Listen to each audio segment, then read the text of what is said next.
భారత్ పై ఎప్పటినుంచో అణువణువున వ్యతిరేకత నింపుకున్న టర్కీ మన దేశం విషయంలో ఎప్పటికప్పుడు విషం కక్కుతూనే ఉంది. తాజాగా భారత అంతర్గత వ్యవహారాల్లో టర్కీ వేలు పెట్టింది.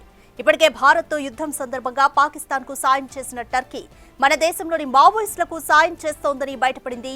నంబాల ఎన్కౌంటర్ పై కమ్యూనిస్ట్ పార్టీ ఆఫ్ టర్కీ స్పందించిన తీరు చూస్తే మావోయిస్టులకు టర్కీ విప్లవ గ్రూపులకు మధ్య సంబంధాలున్నట్లుగా తేలిపోయింది.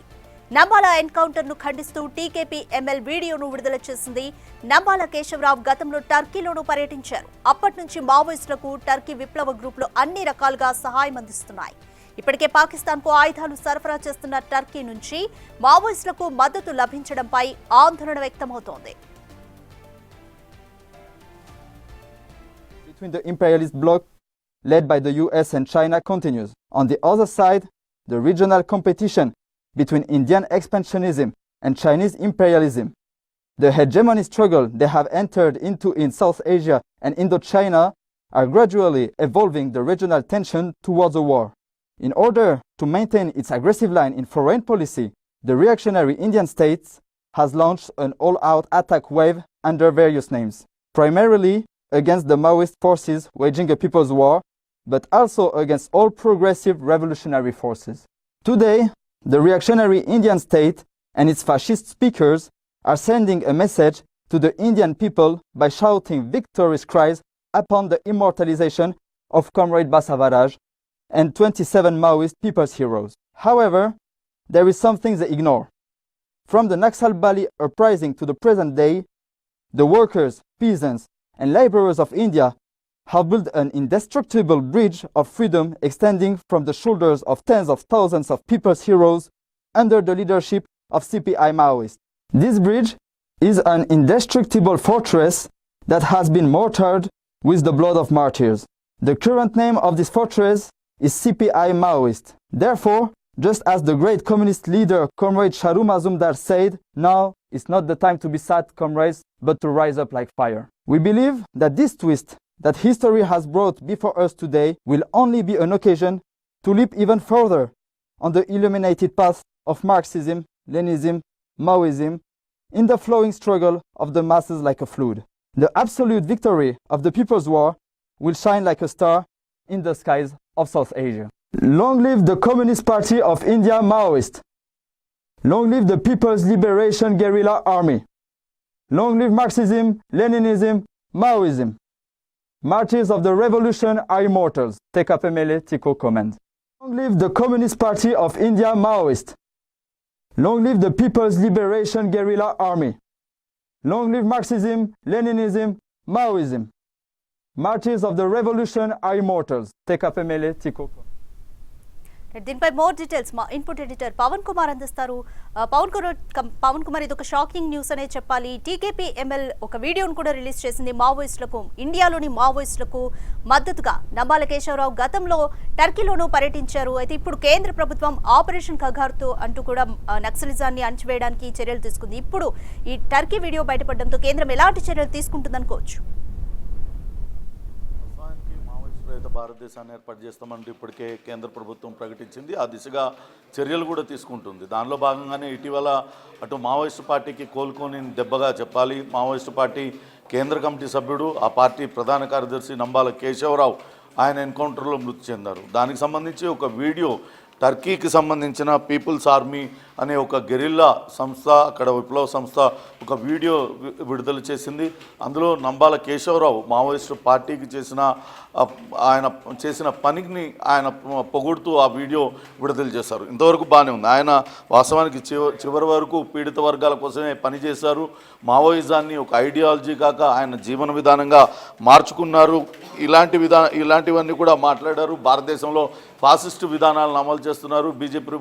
బీజేపీ ప్రభుత్వం బ్రాహ్మణిక ఐడియాలజీని విస్తృతపరిచి అటు ఫాసిస్టు విధానాలను అవలంబింపజేస్తుందంటూ పెద్ద ఎత్తున విమర్శిస్తూ చనిపోయిన నంబాల కేశవరావుతో పాటు 27 మంది మావోయిస్టులకు వాళ్ళు సంతాపం తెలుపుతూ వాళ్ళు ఒక వీడియో విడుదల చేశారు. అయితే అసలు టర్కీకి ఇక్కడ భారతదేశంలో ఉన్న మావోయిస్టులకి ఎలా సంబంధం కుదిరింది అనేది ఇప్పుడు పెద్ద ఎత్తున చర్చనీయాంశంగా మారింది. వాస్తవానికి మావోయిస్టు పార్టీని ప్రపంచవ్యాప్తంగా ఏకం చేయాలనేది గతంలో చాలాసార్లు పథకాలు రూపొందించారు. దానికి సంబంధించిన చర్చలు కూడా జరిగాయి. వేరువేరు దేశాలలో ఉన్న మిలిటెంట్ గ్రూపులు కావచ్చు, అటు లెఫ్ట్ గ్రూపులతో గతంలో మావోయిస్టు అగ్రనేతలు అనేక సార్లు మీట్ అయ్యారు. కానీ టర్కీ లాంటి దేశంతో కలవడం పైనే ఇప్పుడు అభ్యంతరం వ్యక్తం అవుతుంది. ఇటీవల ఆపరేషన్ సింధూర్లో భాగంగా అటు పాకిస్తాన్ పైకి అటు భారతదేశం విరుచుకుపడింది. అటు ఉగ్రవాద చర్యలను ప్రోత్సహిస్తున్న పాకిస్తాన్కు తగిన విధంగా బుద్ధి చెప్పింది. దానికి ప్రతీకారంగా అటు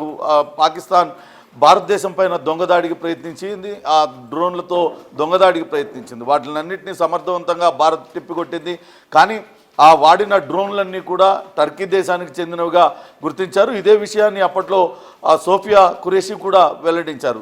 టర్కీ దేశానికి అప్పట్లో వరదలు వచ్చినప్పుడు కానీ ఆ న్యాచురల్ కెలామిటీస్ ఏదైతే ప్రకృతి విపత్తులు సంభవించినప్పుడు ప్రపంచంలోని ఏ దేశం ముందుకు రాని సమయంలో భారతదేశం ముందుకు వచ్చేది, ఆపన్న హస్తం అందించింది, వాళ్లకు ఆర్థిక సాయం చేసి అన్ని విధాల ఆదుకుంది. కానీ ఆ టర్కీకి ఏమాత్రం విశ్వాసం లేకుండా అటు భారతదేశ అంతర్గత విషయాలలో ఆ దొంగదోవన జోక్యం చేసుకునే ప్రయత్నం పదే పదే చేయడం ఇప్పుడు బట్టబయలవుతుంది. మొన్న అటు ఆపరేషన్ సింధూర్ విషయంలో పాకిస్తాన్కు పెద్ద ఎత్తున డ్రోన్లు పంపడంతో పాటు డ్రోన్ ఆపరేటర్లను కూడా టర్కీనే పంపినట్లుగా వెల్లడైంది. ఇప్పుడు ఈ వీడియో సందేశం ద్వారా అటు మావోయిస్టు కార్యక్రమాలకు కూడా అక్కడ టర్కీలో ఉన్న విప్లవ గ్రూపులన్నీ కూడా అటు సపోర్ట్ చేస్తున్నట్లుగా వెల్లడవుతుంది. ఇది మరింతగా కొంత ఆందోళనకర అంశం. ఎందుకంటే ఇటీవలనే మావోయిస్టుల వద్ద కూడా అత్యంత ఆధునిక ఆయుధాలు లభ్యమవుతున్నాయి. గతంలో అక్కడ హెలికాప్టర్లను కూల్చివేయడానికి కానీ లేకుంటే ఇతరత్ర రకరకాలుగా మావోయిస్టులు అటు ట్రైనింగ్ పొందేవాళ్ళు. కానీ ఇటీవల వాళ్ళ వద్ద ఆధునిక ఆయుధాలు కనపడుతున్నాయి. నిజంగానే మరి టర్కీ నుంచి అటువంటి ఆధునిక ఆయుధాలన్నీ సమకూర్చుకున్నారా అనే అనుమానాలు వ్యక్తం అవుతున్నాయి.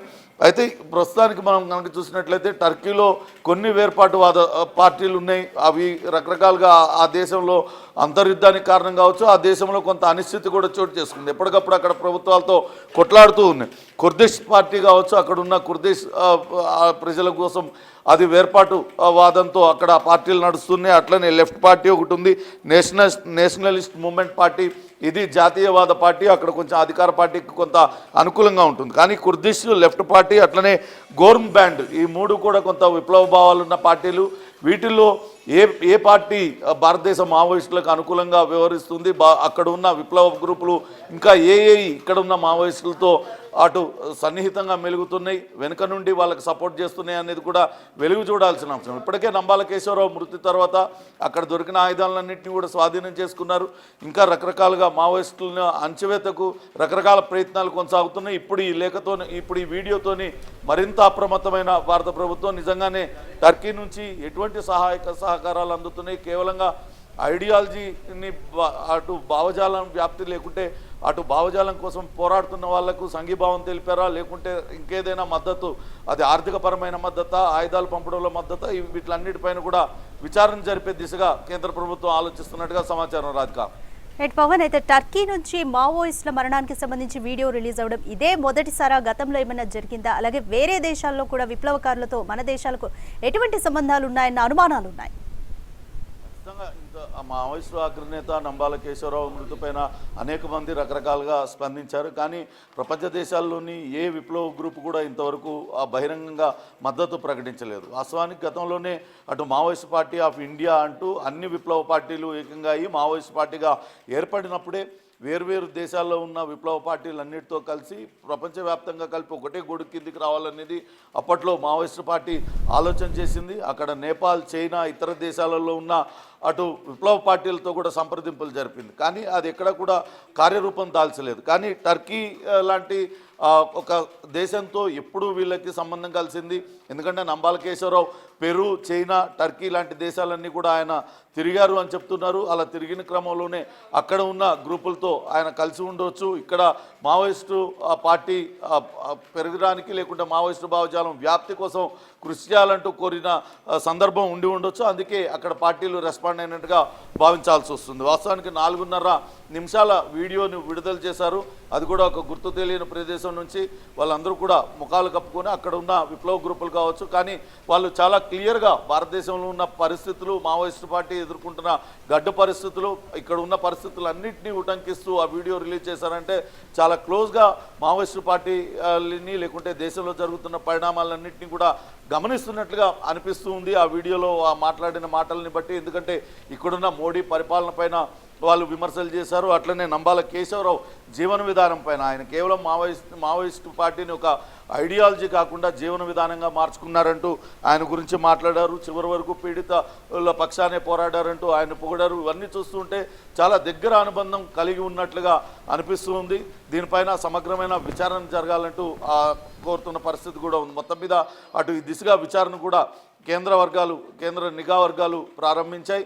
ఇప్పటికే ఈ వీడియో తర్వాత నిజంగానే కేవలం ఈ ఐడియాలజీనేనా లేకుంటే ఏమైనా లాజిస్టిక్ సపోర్ట్ అక్కడి నుంచి ఆయుధాల సరఫరా కానీ వీళ్ళకి కావాల్సిన ఆర్థిక సాయం కానీ అందుతుందా అనే కోణంలో కూడా అటు విచారణ అయితే ప్రారంభించినట్టుగా తెలుస్తోంది. Radhika, thank you Pawan.